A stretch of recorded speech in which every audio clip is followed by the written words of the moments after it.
오늘은 하나님의 아들의 나라로 옮기셨다. 아들의 나라로 옮기셨다. 그런 제목으로 같이 말씀을 나눠보고자 합니다. 오늘 읽은 말씀은 골로새서에서 증언하고 있는 신학적인 내용 중에 가장 중요한 내용이라 이렇게 생각할 수 있습니다. 왜 그런지 우리 잠시 살펴보겠습니다. 먼저 제목을 제가 속량은 죄사함이다 이렇게 적어 두었는데요. 속량이라는 말 여러분 들어보셨죠? 예. 어떤 뜻입니까? 네, 속량 혹은 여기 오늘 또 배우겠습니다만 속량이라는 것을 죄사함이라고 이야기하기도 하고요. 또 속량이라고 하는 것을 구원이라고 또 이야기를 합니다. 속량이라는 단어가 성경에 자주 나오고 우리도 자주 쓰는 단어이지만 어떤 뜻인가 이렇게 고민하게 될 때도 있습니다. 먼저 이 단어가 중요하게 쓰이는 곳을 살펴보겠는데요. 로마서 3장 23절부터 25절까지의 말씀입니다. 로마서 3장 23절부터 25절 우리 천천히 한 절씩 읽어보겠습니다. 같이 읽겠습니다. 시작. 모든 사람이 죄를 범하였음에 하나님의 영광에 이르지 못하더니 그리스도 예수 안에 있는 속량으로 말미암아 하나님의 은혜로 값없이 의롭다 하심을 얻은 자 되었느니라. 이 예수를 하나님이 그의 피로써 믿음으로 말미암는 화목 제물로 세우셨으니 이는 하나님께서 길이 참으시는 중에 전에 지은 죄를 간과하심으로 자기의 의로우심을 나타내려 하심이니 아멘. 읽어보니까 여러분 어떤 뜻인지 금방 이해가 되십니까? 어렵다고 느껴지시죠? 제 생각에는 이 3절 정도면 박사 논문에 한 2개쯤은 나오지 않겠나 이렇게 생각됩니다. 왜냐하면 여기 쓰이는 단어 하나하나마다 대단히 신학적이고 중요한 단어들이 많이 쓰이고 있습니다. 그리고 그 개념을 이해하는 것이 쉽지 않습니다. 저도 바울을 전공해서 박사 학위까지 받고 여러분 아시는데 이번에 또 감사하게도 미국에서 책이 나와서 또 전 세계도 판매도 되고 참 감사하고 영광스러운 그런 순간인데요. 제가 박사 논문을 이제 쓰고 할 때 참 쉽지 않다 그런 생각을 많이 했습니다. 다양한 책들이 있고요. 다양한 내용이 있습니다. 그리고 여러분 잘 아시다시피 이 세상에서 가장 오래된 학문이 신학이라는 학문입니다. 사람이 생겨나서 먹고 살고 하는 일들을 할 때부터 신을 섬기고 살았거든요. 그리고 그것은 지금까지 계속됩니다. 그래서 사람들이 신에 대해서 생각하고 하는 것들이 철학으로, 천문학으로, 다른 학문으로 다 발전했습니다. 중세시대 때는요, 지금 같은 AI, 이런 테크놀로지, 인포메이션, 이런 것들은 그렇게 중요한 학문이 아니었습니다. 중세시대 때는 신학이 제일 중요했고, 그 다음에는 법학이 중요했고, 그 다음에는 의학, 이런 분야가 중요하게 됩니다. 지금은 이제 이런 제가 말씀드린 것 가운데 신학이나 법학 이런 인문학 쪽은 이제 점점 좀씩 줄어들고 자연과학이나 의학 분야가 아주 많이 성장하고 있습니다만 여전히 인간의 삶에 있어서 가장 중심되는 부분은요 신학과 철학 이런 부분입니다. 왜냐하면 그것은 우리의 삶의 의미에 대해서 이야기하는 것입니다. 열심히 살지만 사람들이 공허해지는 이유는 의미를 찾지 못해서 그렇습니다. 빅터 프랭클이라는 정신과 의사 이야기를 제가 자주 말씀드렸죠. 그래서 그 사람이 아우슈비츠라고 하는 상황 가운데서 인간을 관찰합니다. 그리고 인간은 무엇으로 살아갈 수 있는가, 이런 고통스러운 처참한 상황 가운데서도 어떤 것을 통해서 이 어려움을 극복해 가고 인간성을 유지해 가고 새로운 희망을 이야기할 수 있는가에 대해서 생각했습니다. 그래서 그가 만든 방식이 로고테라피라고 하는 건데, 말 그대로 하면 로고스, 요한복음 1장에 보면 말씀이라는 게 나오죠. 태초에 말씀이 계시니라. 그 말씀이 로고스이거든요. 로고스, 말씀이고, 테라피, 그러니까 말씀이라는 단어와 치료라는 단어를 이렇게 연결해서 그 사람이 새로운 심리학 치료의 영역을 개척하게 되었습니다. 핵심은 뭐냐면 의미를 깨달으면 살아갈 수 있다는 겁니다. 왜 공허하느냐?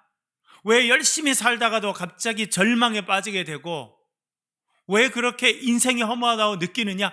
의미를 찾지 못해서 그렇다는 겁니다. 그러나 그 사람이 하는 일에 의미를 정확하게 알려주면 인생을 극복하고 살아간다는 거예요. 아우슈비츠와 같은 처참한 상황 가운데서도 내가 살아남아야 될 이유, 살아가야 될 이유, 인간으로서의 가장 기본적인 존엄성을 지키고 살아가야 될 이유를 알고 그것이 분명한 사람들은요, 그 처참한 상황 가운데서도 인간답게 살아간다는 거예요.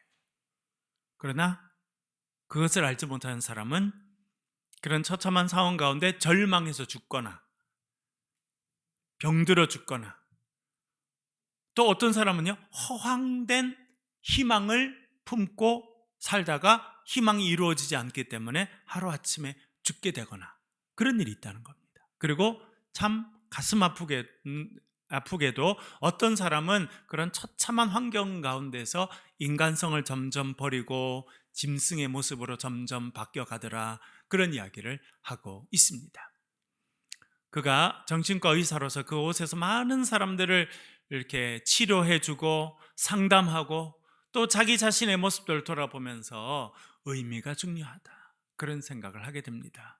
어떤 의미인지 우리는 정확하게 알 수 없습니다만 그 사람은 로고스라고 하는 단어를 선택합니다. 신약 성경에서 로고스가 말씀이거든요. 그래서 그걸 좀 더 신앙적인 측면으로 살펴본다고 하면 하나님의 말씀이 우리의 삶에 있으면요, 우리는 살아갈 수 있는 이유를 발견하게 되는 것입니다. 여러분, 말씀이신 예수 그리스도, 그분을 오늘도 경험하며 오늘도 그 은혜로 살아가시는 저와 여러분 되실 수 있기를 간절히 바랍니다. 그러면 말씀이신 예수 그리스도, 구주이신 예수 그리스도께서 하신 일이 무엇이냐? 사도 바울이 거기에 대해서 가장 잘 정리해 둔 표현이 서신이 로마서입니다. 그래서 로마서는 성경 중에서도 성경이라 그렇게 이야기가 됩니다. 저도 로마서를 연구해서 논문도 여러 편 쓰고 그렇게 지냈는데 로마서 이해하기가 쉽지 않습니다. 그 중에서도 또 핵심적인 부분이 오늘 금방 읽은 3장 23절부터 25절 그리고 그 이후에 나오는 부분입니다. 23절 이렇게 이야기했습니다. 모든 사람이 죄를 범하였으매. 모든 사람이, 한 사람도 예외가 없다는 것입니다. 그 사람이 뭘 했다는 겁니까? 죄를 범했다. 여러분, 어떤 죄를 범하셨습니까?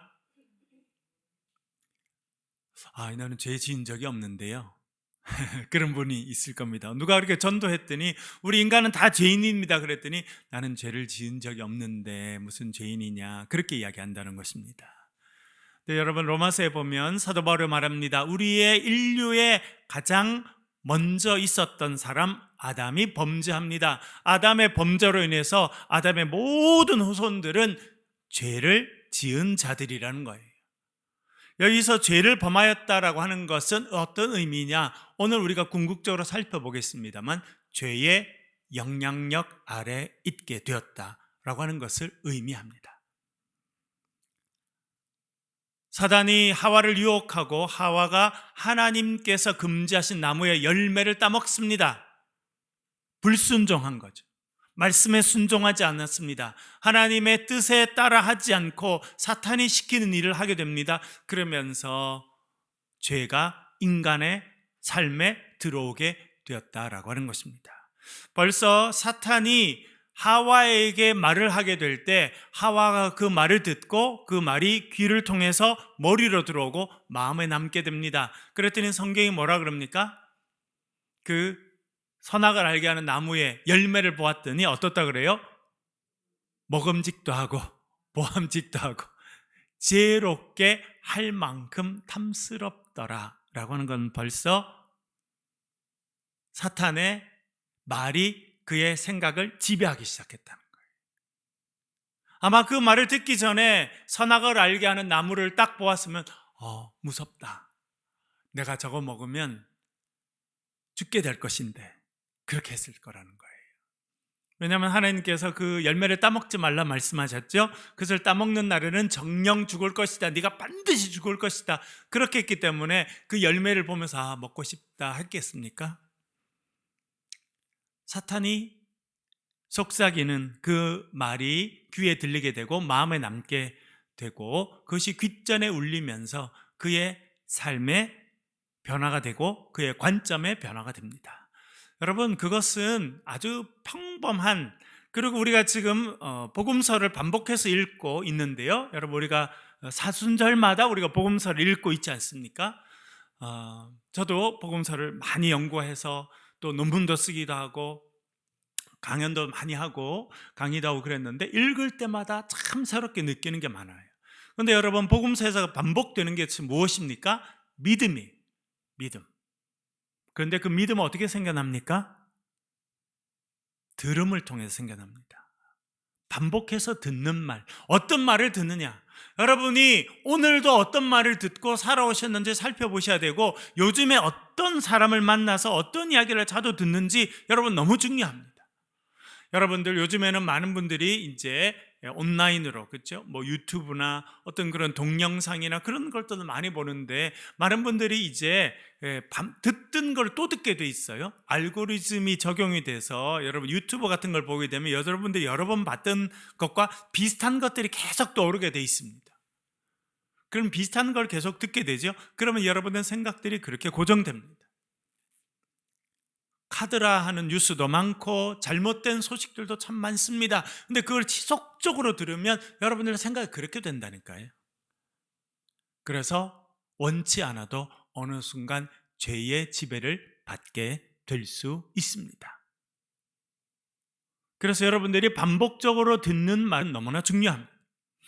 우리가 아침마다 복음 노트를 하게 되고 그걸 제가 음성으로 만들어서 보내드리고 많은 분들이 그거를 듣고 같이 기도하고 또 다른 분들에게 보내드립니다. 중요합니다. 왜 그렇습니까? 아침에 무엇을 듣고 하루를 시작하느냐 너무나 중요하기 때문에 그렇습니다. 모든 사람이 죄를 범하여서 하나님의 영광이 이르지 못했다, 그렇게 말하고 있는데, 죄를 범하였다라고 하는 것은 우리가 죄의 깊은 영향을 받게 되었다라고 하는 것을 의미합니다. 그래서 이제 죄의 다스림을 받게 되고 죄의 영향 하에 있기 때문에 하나님의 영광과는 아주 멀어지게 되었다, 분리되게 되었다. 그것이 인간이 처한 본래적인 모습이다. 사도 바울이 그렇게 알려주고 있습니다. 그래서 우리가 하나님을 바라보지만 하나님의 영광에 이르지 못하는 존재로 살아가게 되었다는 것입니다. 죄와 사망의 권세 가운데 묶여 지내게 되었다라고 하는 것입니다. 죄가 들어오면 반드시 같이 오는 게 있어요. 여러분, 뭐가 같이 옵니까? 죄의 싹은 뭡니까? 사망이죠. 그래서 우리는 죄와 사망을 늘 같이 연결해서 말합니다. 왜냐하면 우리가 죄를 지으면 그 결과로 사망에 이르기 때문에 그렇습니다. 이 죄 가운데 우리가 살게 되었는데요, 하나님의 은혜가 예수 그리스도를 통해서 드러나게 되었는데 24절에 이렇게 말합니다. 그리스도 예수 안에 있는 속량으로 말미암아. 여기서 그리스도 예수 안에라는 표현이 나왔죠. 헬라 말로는 en Cristo, 영어로는 in Christ라고 하는 말인데, 그리스도 안에 있는다. 사도 바울이 쓰는 가장 중요한 신학적인 용어 가운데 하나가 그리스도 안에라고 하는 것입니다. 사도 바울은요, 하나님의 모든 구원의 역사는 그리스도 안에서 그리스도를 통해서 이루어졌다고 확신합니다. 그래서 그리스도 밖에는 구원이 없습니다. 왜냐하면 하나님께서 만세전부터 작정하신 게 있어요. 그건 뭐냐면 그리스도 안에서 모든 자들을 구원하시기로 작정하셨다는 거예요. 그것을 사도 바울이 깨닫습니다. 그래서 사도 바울이 신학적으로 중요한 선언을 할 때는 반드시 사용하는 단어가 있는데, 그리스도 안에, 그리스도 예수 안에, 예수 그리스도 안에라고 하는 표현입니다. 여기도 보면 그리스도 예수 안에 있는 속량으로 말미암아, 속량이라는 단어가 나왔죠. 아까 말씀드린 우리가 또 자주 쓰는 속량이라는 단어인데, 속량이라는 단어는 또 다른 말로 구속, 구원, 죄사함, 자유함, 여러 단어로 번역할 수 있겠습니다. 속량이라는 단어가 오늘 읽은 골로새서 1장 14절에도 나오는데요, 그때도 좀 살펴보겠습니다만, 속량이라는 단어는 찾아봤더니 아포류트로시스라고, 좀 어려운 단어인데, 아포는 뭐뭐로부터라는 뜻입니다. 그러니까 분리된다 는 뜻을 갖고 있는데, 류트로시스는 무슨 뜻이냐면 자유케 되는 거예요. 여러분, 감옥에 가보신 적은 없으시죠? 네. 서대문 형무소, 제가 한국에 와서 얼마 안 돼서 우리 애들 일부러 데리고 서대문 형무소에 가봤습니다. 참 끔찍하게 만들어놨어요. 그렇죠? 우리나라의 독립을 요구했던 그 많은 독립투사들이 그 안에서 고문을 받고 또 결국 사형장에서 사형을 당하고 하는 그런 모든 일들이 그 거대한 형무소, 그 감옥 안에서 이루어지게 됩니다. 또 뭐 쇼생크 탈출, 얼마 전에 보니까 어떤 그림에 그런 게 나왔던데, 여러분 뭐 그런 감옥에서 탈출하는 이런 영화들도 나오잖아요. 여기서 속량이라는 단어는 뭐냐면 감옥 안에 갇혀 있던 사람이 석방되는 걸 말하는 겁니다. 또 어떤 사람은요, 참 안타깝게도 빛에 묶여 있는 사람들도 있죠. 우리 현대인들의 참 고민이 그것입니다. 우리 젊은 세대들이, 많은 사람들이 빛에 갇혀 있는 사람들이 많아요. 갚을 수 없는 빛에.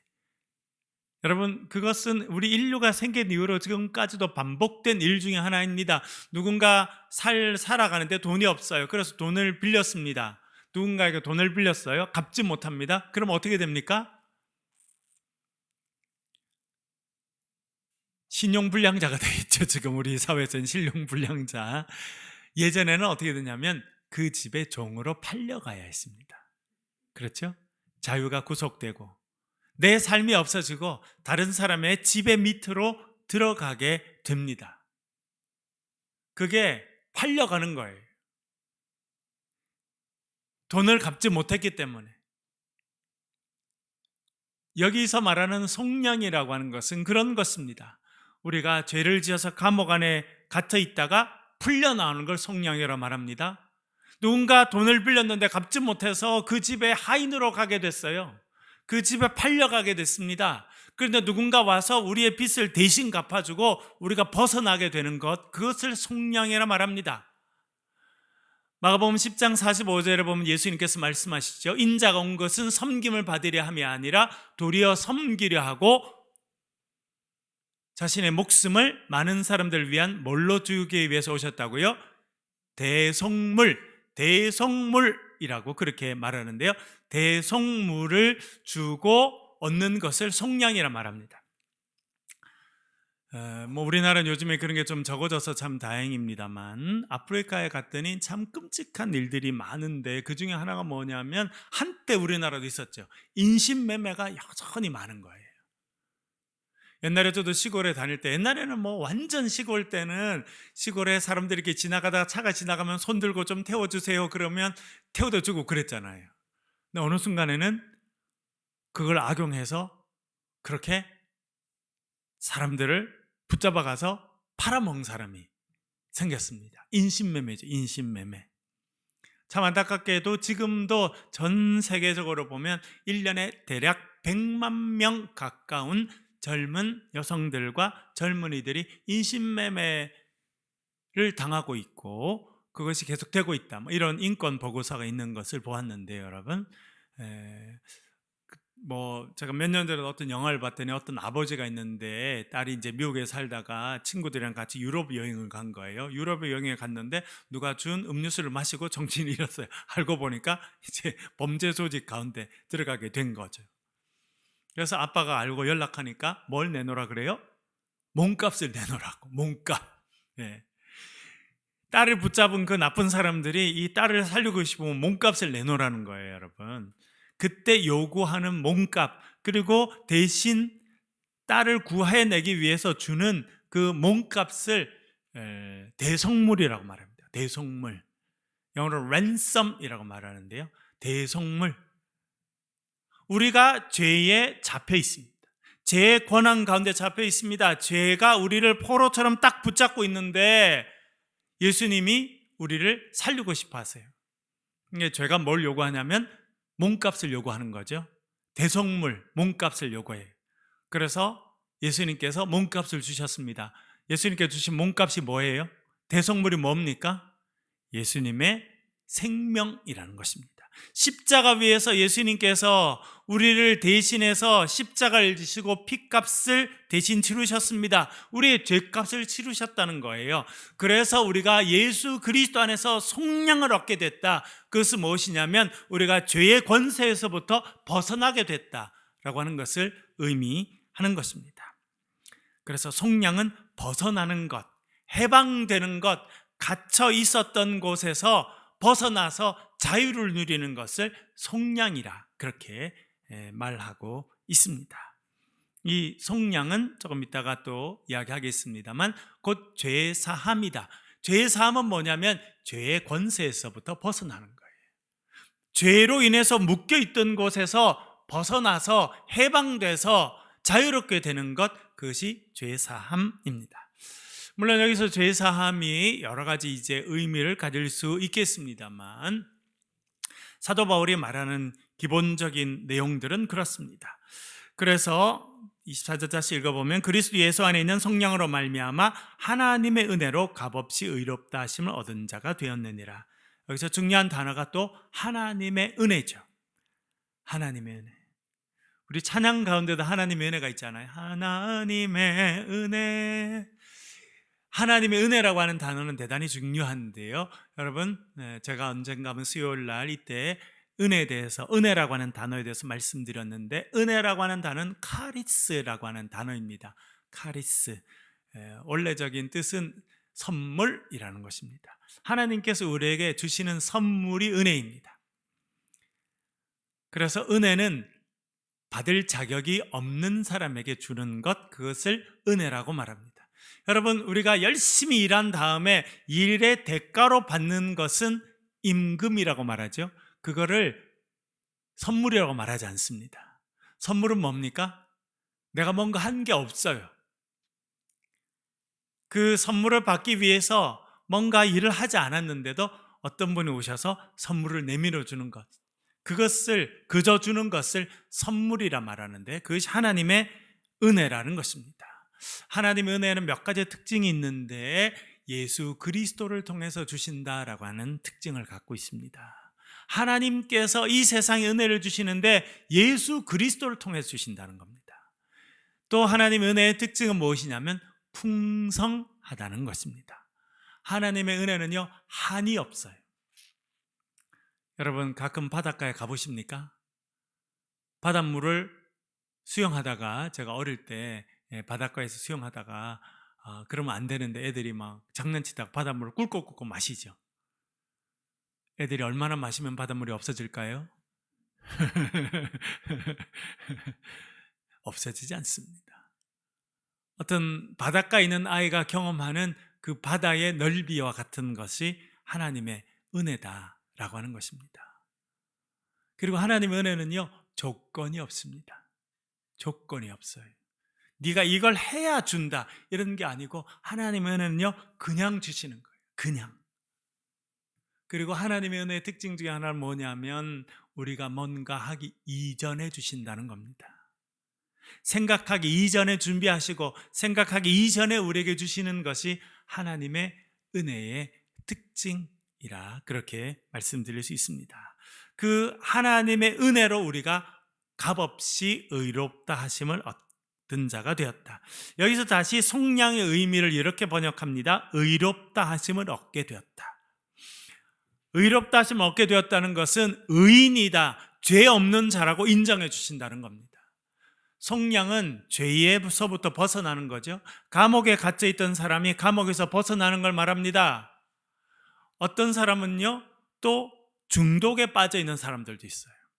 제가 여러 번 말씀드리지만 현대에 있어서 죄의 모습 중에 하나, 우리가 경험하는 것 중에 하나, 그리고 어떻게 보면 귀신에 붙잡혀 있다 이렇게 말을 할 때 그게 가장 가까운 개념 중에 하나는요, 중독입니다. 중독.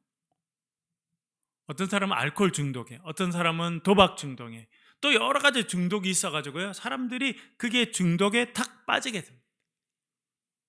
그걸 해야 뭔가 될 것 같고, 이거 여기서 좀 빠져나가야 되는데 하지만 또 돌아보면 그게 있고 돌아보면 그게 있고, 그게 어떻게 보면 현대의 모습에 귀신을 붙잡혀 있는 모습이고, 그것이 죄의 모습입니다. 자기 스스로 빠져나가지 못하는 어떤 부정적인 힘, 그런 것들을 말할 수 있겠는데요. 또 그런 일들을 반복하는 것이 어떻게 보면 죄의 권세 아래 있는 것입니다.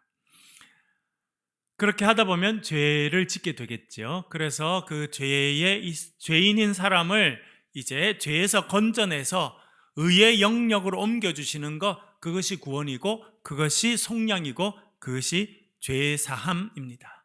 그래서 우리가 정통적인 의미에서 죄 사함을 받았다라고 하는 것은 죄인을 하나님께서 의인이라고 인정해 주시는 거예요. 우리가 죄인입니다. 죄를 지었어요.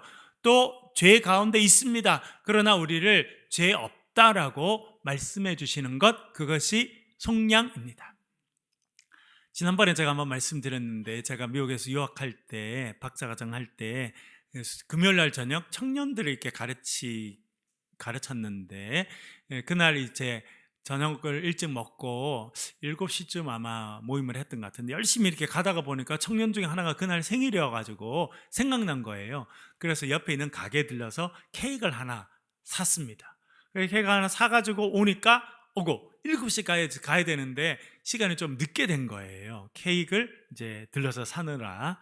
그래서 이렇게 갔는데, 미국은 이렇게 조그마한 사거리에는 신호등이 없고 스탑 사인이라고 이렇게 빨간 글자로 스탑이라고 써 있거든요.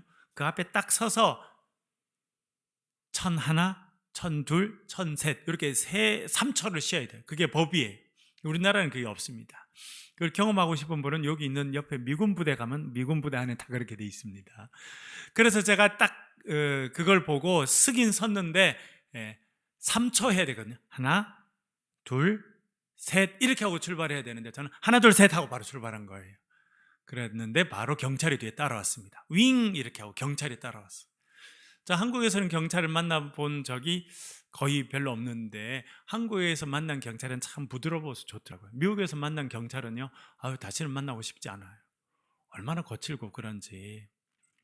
또 왜 그러냐 그랬더니 너무 총기 사고도 많고, 참 가슴 아픈 것은 어제 저희들이 4년이나 살았던 테너시 내시빌이라고 하는 동네, 저희들이 4년이나 그 박사과정 공부하며 살았거든요. 거기 초등학교에 어떤 사람이 또 총을 들고 가서 총을 난사했어요. 그래서 아이 셋이 죽고 그 교사 3분이 죽었습니다. 미국은 이런 일들이 이렇게 총을 들고 학교에 들어가서 하는 일들이 끊임없이 반복됩니다. 그게 한 달에 한두 건 정도 일어나는 게 아니라 훨씬 더 많습니다. 지난번에는 텍사스에서 들어가서 아이들이 19명이 학교에서 총에 맞아 죽었습니다. 그런데 총기 규제가 안 되는 것은 참 어려운 일이기도 한데요. 하여튼 저희들 거기서 지내면서 참 어렵다. 그렇기 때문에 경찰이 아주 강압적이고, 또 경찰도 늘 이렇게 누군가 총을 소지할 수 있기 때문에 되게 긴장하고 삽니다.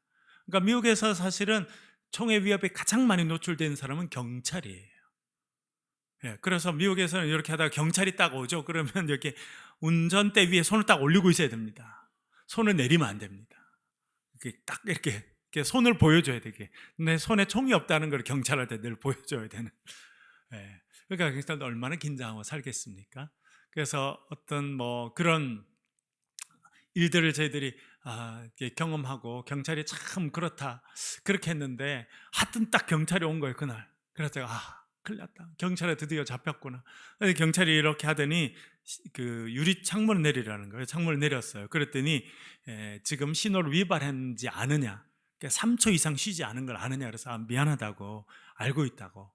제가 그렇게 스스로 이렇게 인정했더니 어디 가느냐고, 이렇게 바쁘냐고 그렇게 물어보더라고요. 그래서 내가 저 앞에 있는 교회에 그게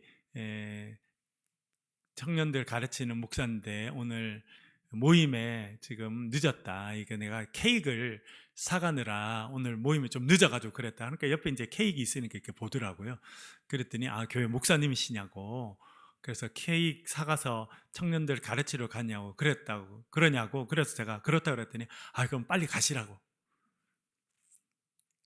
그러니까 제가 죄를 지은 거죠. 붙잡혔죠. 근데 그 사람이 저를 방면해 준 거죠. 그걸 은혜고 그게 속량이더라고요. 네. 그런 우리가 죄를 지었어요. 처벌을 받아야 됩니다. 그러나 벌을 받지 않고 괜찮다라고 인정해 주는 것, 그것이 속량이고 죄사함이에요. 하나님 주신 은혜라는 거예요. 사도 바울이 그 이야기를 하고 있습니다. 그런데 하나님께서 주신 은혜는 어떻게 이루어졌느냐? 이 예수를 하나님이 그의 피로써 믿음으로 말미암는 화목 제물로 세우셨으니. 우리가 구약 성경을 읽어보았습니다만 특별히 출애굽기, 레위기 쭉 읽어보니까 이스라엘 백성들이 성막을 세우죠, 여러분. 그리고 성막 안에 번제단도 세우고 물두멍도 세우고 여러 가지를 이제 세워서 제사를 드리게 되는데, 이스라엘 백성들이 드리는 제사가 쭉 나옵니다. 뭐 속죄제도 있고 속건제도 있고 화목제도 있고 여러 가지가 있는데, 많은 것들, 특별히 속죄제, 속건제, 죄를 지었을 때 죄를 해결함 받기 위해서 오게 됩니다. 뭘 가지고 오던가요? 송아지나 염소나 양이나 그런 걸 갖고 오면 그 양 위에다가 죄를 지은 사람이 손을 올리고 자기의 죄를 전가하는 거예요. 그러면 제사장이 그 양을 데리고 와서 그 양을 죽이고 그 양의 피를 제단에다 뿌립니다.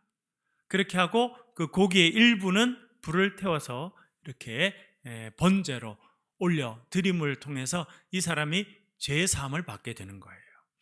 여러분, 우리 기독교에서는 그런 제도를 따로 만들어 놓지 않고 우리가 주님 앞에 나와서 이제는 우리가 번제물 없이, 제물 없이 우리 자신을 죄를 고백함으로 하나님께 말씀을 드리고 죄 사함을 받습니다만, 가톨릭은 여전히 평신도는 스스로 그렇게 못하게 돼 있습니다. 그래서 어떻게 해야 돼요? 고해 성사를 신부님께 해야 됩니다. 그래서 신부님이 그 이야기를 듣고 대신 이렇게 말씀을 드리고 내 죄가 사해졌다, 이렇게 하면 죄가 사해지는. 그러니까 가톨릭은 그런 모습을 좀 더 갖고 있다고 생각이 듭니다. 구약의 전통은요, 화목제, 속죄제, 속건제, 죄의 사함을 얻기 위해서는 반드시 뭐가 필요했어요? 제물이 필요했습니다. 그런데 성경이 뭐라고 말씀하시냐면 예수 그리스도께서 화목 제물이 되셨다, 그렇게 말해주고 있습니다. 예수님께서 어린 양이신 거예요. 우리가 유월절을 보게 되니까 유월절 출발하기 전에 어린 양을 잡아서 그 피를 임방과 문 설주에다 바르지 않습니까? 문 기둥에도 바르고 위에 들어가는 그이도 바르게 되는데, 요한복음은 예수님을 어린 양이라고 말합니다. 세례 요한이 예수님을 보고 그래요. 보라, 세상 죄를 지고 가는 하나님의 어린 양이로다. 그래서 예수님의 십자가 지심은 어린 양으로서 십자가를 지시는 것입니다. 우리의 죄를 대신 담당하신 것이고, 예수 그리스도의 피로 인해서 우리가 하나님의 징벌, 하나님의 심판에서 면하게 되는, 죽음의 천사가 이렇게 지나가게 되는 그런 일을 경험하게 되었다라고 하는 것입니다. 그래서 특별히 히브리서에 보면 예수님께서 우리를 위해서 화목 제물이 되셨다라고 하는 부분을 많이 강조하는데, 사도 바울도 그 이야기를 하고 있습니다. 그래서 속량이라고 하는 것, 그것은 죄의 사함인데 예수님께서 우리의 죄를 대신 담당하셨다라고 하는 뜻입니다. 골로새서 1장 14절에서 사도 바울이 그 단어를 다시 한번 쓰고 있는데요, 읽어보겠습니다. 골로새서 1장 14절 읽어보겠습니다. 시작. 그 아들 안에서 우리가 속량 곧 죄 사함을 얻었도다. 아멘. 다시 나왔죠. 그 아들 안에서, 그리스도 예수 안에서.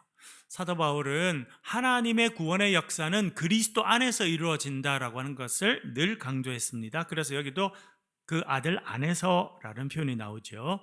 또 뭐라고 말합니까? 우리가 속량 곧 죄의 사함을 얻었다. 속량, 자유롭게 되는 것입니다. 그것을 죄의 사함이라 말합니다. 여러분, 여기서 참 중요한 개념을 그가 다시 정리해 주는데, 우리는 죄의 사함을 받았다라고 하면 어떤 생각을 하게 되느냐 하면, 아까 말씀드렸죠? 대신 갚아주는 것을 생각합니다. 그것이 첫 번째 의미죠. 내가 죄를 지었습니다. 내가 빚을 졌습니다. 그래서 빚을 갚지 못하면 거기에 종이 되는 것인데, 누가 대신 빚을 갚아주었습니다. 그러면 내가 거기서 자유함을 얻게 되는 거죠. 이것은 어떤 법적인 그런 개념에 있어서의 속량, 죄의 사함을 말합니다. 아까 제가 말씀드렸던 그 경찰에 때 딱 붙잡혔어요. 경찰은 저를 현행 법규를 위반한 사람으로 딱 그렇게 하면, 제가 그 전에도 한번 잡혀봤거든요. 그러면 바로 거기서 써줍니다. 이렇게. 당신이 지금 어떤 법규를 어겼기 때문에 벌금을 얼마 내야 된다. 딱 정해줘요. 이렇게. 이렇게 뭐 어떻게 됐다. 그러면 조금 있다가 이제 법원에서, 미국은 법원에서 바로 뭐가 날라옵니다. 그럼 법원에 날라와가지고 당신이 몇 월 며칠 이런 그 법규를 위반했기 때문에 뭐 벌금을 뭐 20만 원 내라. 미국은 벌금이 엄청 비싸더라고요. LA 갔더니 한 번 잡히니까 벌금이 기본 30만 원 나오더라고요. 지금 한 50만 원씩 올라갈 것을 겁니다. 우리나라는 한 3만 원, 5만 원 정도니까 그래도 참 은혜롭다 이렇게 생각하고 살고 있는데요. 그렇게 나와요. 안 그러면 법정에 출두해서 자기가 그 판사 앞에서 그 판사가 당신 유죄입니까 아닙니까 이렇게 합니다. 약식으로도 다 원래는 이제 하게 돼 있어요. 그런데 제가 말씀드린 것처럼 제가 그렇게 현행법으로 딱 잡혔는데도 이 사람이 가십시오 이렇게 은혜를 베풀어 줬죠. 그는 법적으로 죄가 없다는 겁니다. 법적으로 죄가 없다는 것을 인정해 주는 거예요. 그것이 죄사함의 기본적인 의미입니다. 죄사함이 왜 중요하느냐? 우리가 언젠가 이 땅 끝에서 하나님 앞에, 심판대 앞에 서게 될 것입니다. 그렇죠? 우리 모두가 하나님의 심판대 앞에 서서 우리가 죄가 있는지 없는지를 심판하게 되실 거예요. 그런데 그때 예수님께서 우리의 죄를 대신 다 담당하셨기 때문에 더 이상 하나님께서 우리에게 죄를 묻지 않으실 것입니다. 그것이 법정적인 의미에서의 속죄, 속량의 의미입니다.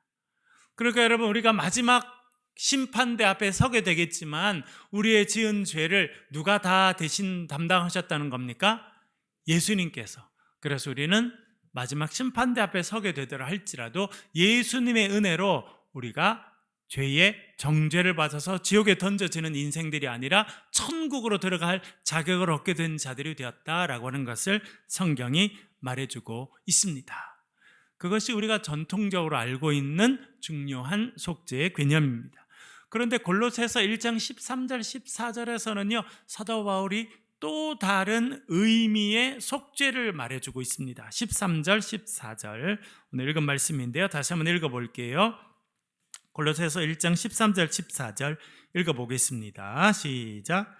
그가 우리를 흑암의 권세에서 건져내사 그의 사랑의 아들의 나라로 옮기셨으니 그 아들 안에서 우리가 속량 곧 죄의 사함을 얻었도다. 아멘. 금방 제가 계속 설명드린 이 죄의 사함이라는 것이 속량입니다. 속량이 죄의 사함이에요. 그런데 사도 바울은 여기서 대단히 신학적으로 중요한 선언을 해주고 있습니다. 그것은 무엇이냐면 13절에 나오는데요, 그가 예수 그리스도시죠. 예수 그리스도께서, 또 하나님께서 예수 그리스도를 통하여 라고 해석할 수 있겠는데요, 우리를 흑암의 권세에서 건져내사 그의 사랑의 아들의 나라로 옮기셨으니 이것이 속량이고 이것이 죄의 사함이라는 것입니다. 이것은 제가 아까 말씀드린 법정적인 개념에 있어서 죄의 사함과는 좀 더 의미가 넓은 죄의 사함이라 그렇게 말해줄 수 있습니다. 여기서 죄의 사함이라고 하는 것은 무엇이냐면 죄의 권세에서부터 자유롭게 된다는 것입니다. 그럼 더 구체적으로 말씀드리면 이렇게 말했죠. 우리를 흑암의 권세에서 건져내사. 흑암의 권세, 여러분 영적으로 보게 되면 이 땅은요 흑암의 권세가 여전히 다스리는 부분이 많습니다. 인간이 왜 이렇게 전쟁을 하고 왜 이렇게 나쁜 짓들을 그렇게 서스름 없이 하느냐? 많은 경우는요 죄에 붙잡혀 있어서 그렇습니다. 흑암의 권세에 붙잡혀 있어서 그래요. 전쟁이라는 게 얼마나 끔찍합니까? 지금도 우크라이나에서 전쟁을 하고 있고요. 여러분, 남수단과 아프리카의 많은 나라들은 국지적인 전쟁을 여전히 하고 있더라고요. 제가 에티오피아 갔는데 에티오피아 그 북쪽에도 티그라이 족속이라는 그 분들이 권력에서 잃게 되니까 전쟁을 일으켜서 오랫동안 내전을 해요. 아프리카 수단, 남수단이 이제 독립이 됐습니다만 얼마나 끔찍한 일들이 많이 이루어지고 있는지. 콩고 이런 나라들은 세계에서 다이아몬드가 제일 많이 생산되는 나라지만 너무너무 가난합니다. 왜냐하니까 다이아몬드가 나니까 그 다이아몬드를 차지하기 위해서 사람들이 군벌을 만들어서 계속 싸우고 있기 때문에 참 답답하고 힘든 그런 일들이 계속 이루어지고 있는데요. 왜 그럴까? 성경은 그것을 우리에게 흑암의 권세라 그렇게 말해주고 있습니다. 이 땅은 모든 부분은 그렇지 않습니다만 일정한 부분들은 흑암의 권세가 다스리고 있다라고 생각이 됩니다. 영적인 의미에서 보게 되면요. 그래서 우리가 흑암의 권세 안에 있다는 것은 죄의 권세 아래 있다는 것이고 죄의 다스림 가운데 있다는 것을 말해주고 있습니다.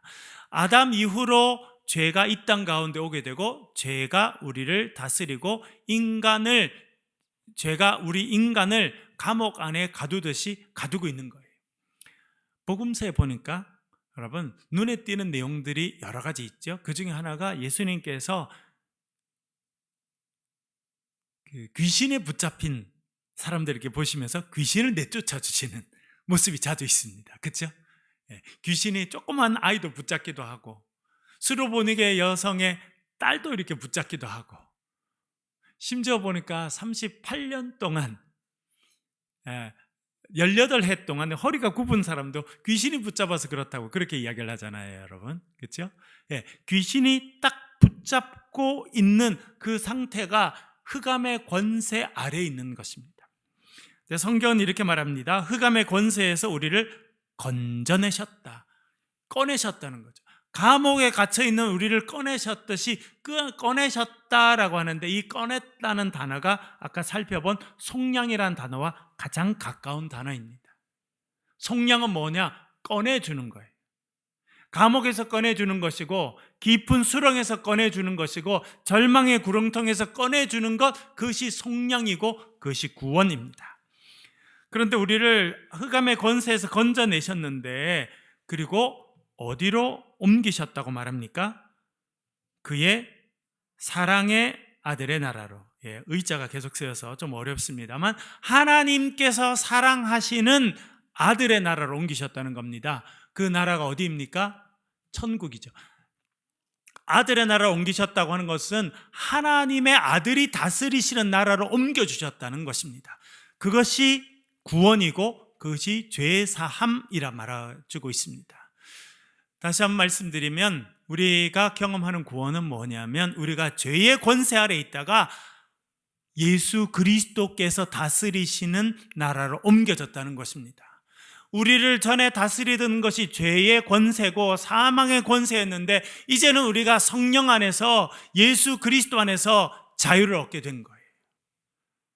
다시 말씀드리면 우리를 다스리는 힘이 바뀐 것, 그것이 구원입니다. 그 전까지는 죄가 다스리고 사망이 다스렸지만 이제는 하나님께서 우리를 통치하시고 다스리시는 백성이 되는 것을 구원이라 그렇게 말해 줄 수 있습니다. 제가 오늘 오면서 아까 지난주도 그랬는데 그 핸델의 메시아를 이렇게 들으면서 왔습니다. 근데 오늘 이렇게 듣다 보니까 할렐루야 코러스가 나오더라고요. 할렐루야 코러스 여러분 들어보셨죠? 할렐루야 하는 그 장면이 나오는데 그 가사를 오늘 자세히 들어봤더니 딱 이 내용이더라고요. 왜 핸델이 메시아를 오라토리오 메시아를 이렇게 만들고 그게 전 세계에서 가장 유명한 오라토리오이지 않습니까? 그 중에도 이제 할렐루야 코러스가 나오는데 그 내용을 들어봤더니 딱 그 내용이더라고요. 왕의 왕, 주의 주, 그렇죠? 그게 계속 반복되고 결국 왜 할렐루야 하게 된다는 겁니까?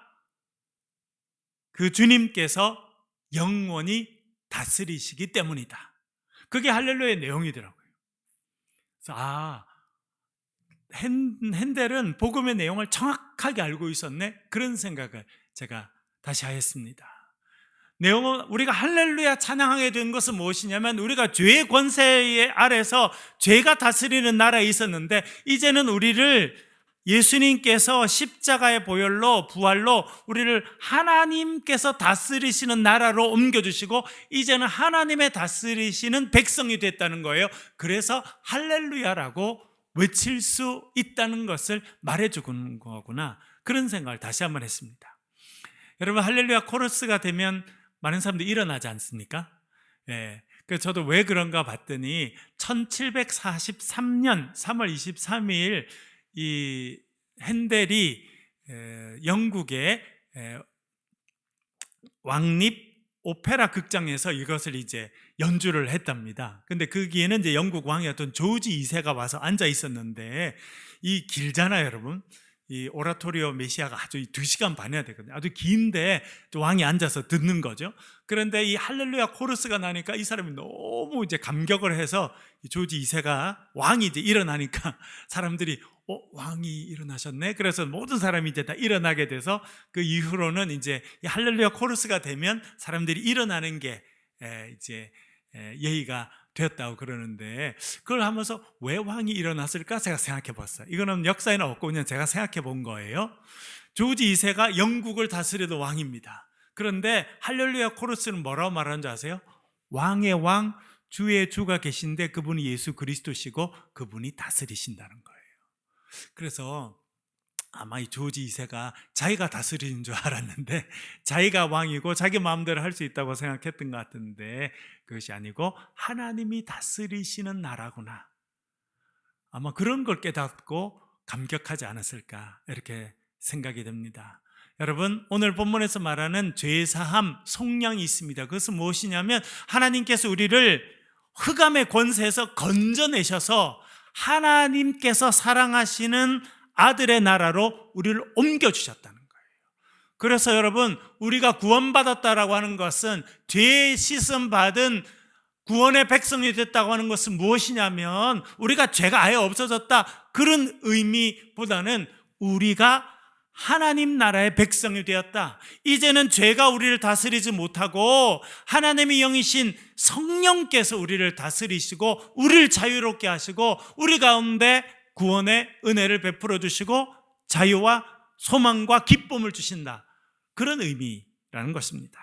그런 의미에서 로마서 8장 1절과 2절 한번 읽어보겠는데요, 아주 또 집약적으로 말해주는 중요한 구절이 로마서 8장 1절과 2절입니다. 같이 읽겠습니다. 시작.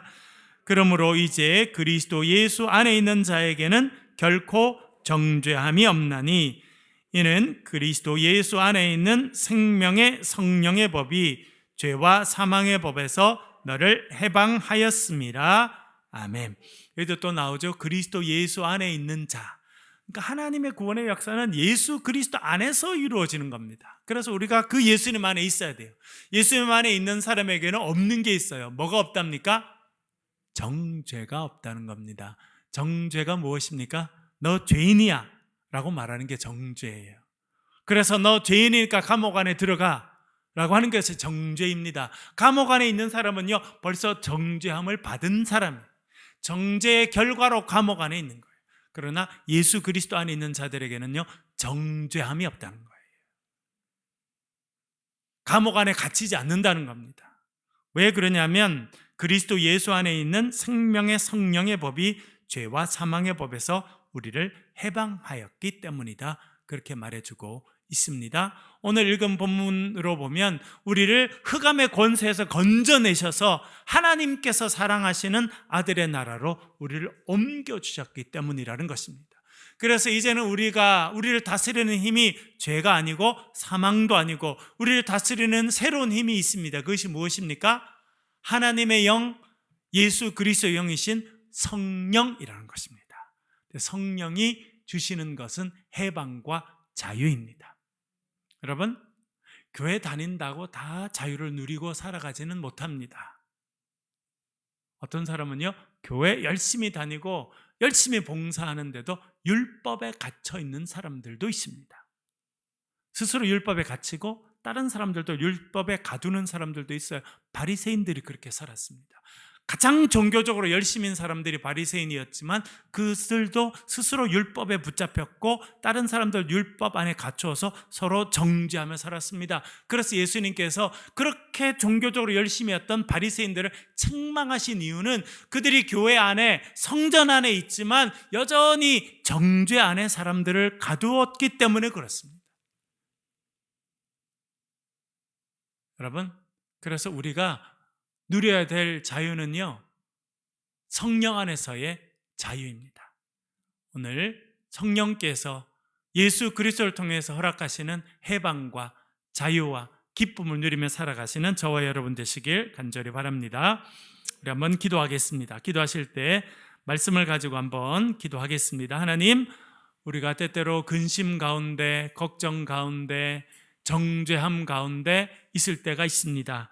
하나님, 우리를 흑암의 권세에서 건져내셔서 하나님의 사랑하시는 아들의 나라로 우리를 옮겨주셨는데 성령 안에서의 자유와 기쁨을 누리며 살아가는 우리 모두가 되게 도와주십시오. 그렇게 우리 한번 기도하도록 하겠습니다. 소리를 내서 통성으로 같이 한번 기도하겠습니다. 아버지 하나님,